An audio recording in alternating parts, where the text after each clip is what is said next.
আসসালামু আলাইকুম। আমার বড় ছেলে মোহাম্মদ নুরাসমত খান ক্লাস 3-তে পড়ে। তো ওর সায়েন্স ফেয়ার প্রজেক্ট হিসেবে একটা ভলকেনো বানাচ্ছে। তো আপনাদেরকে সেটাই দেখাচ্ছি যে ও কীভাবে ভলকেনো বানাচ্ছে।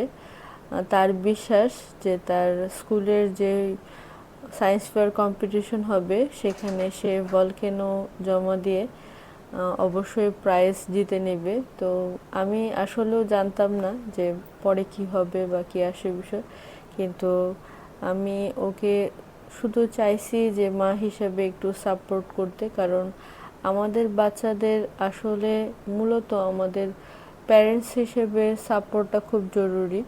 তো এই জন্য আমি ও যাই করতে চাইছে তাতেই ওকে সাপোর্ট করছি। এই তো ভলকেনো সে একটু ছোট ছোট কাগজের টুকরো দিয়ে একটা শেপ করে নিয়েছে, আর এরপরে ও কালার স্প্রে করে নিয়েছে। সেটাও আমরা তাকে কিনে দিয়েছিলাম।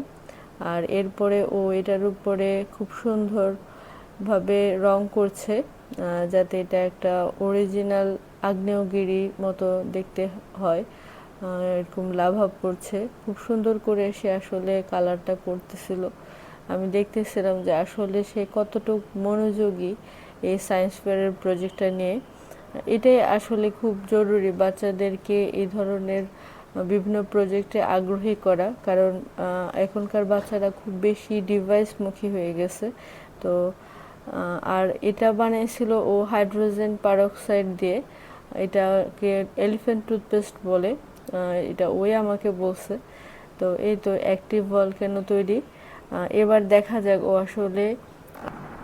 আসলে ও প্রাইজ পায় কিনা, সেটা অবশ্যই আপনারা ভিডিওর শেষে জানতে পারবেন।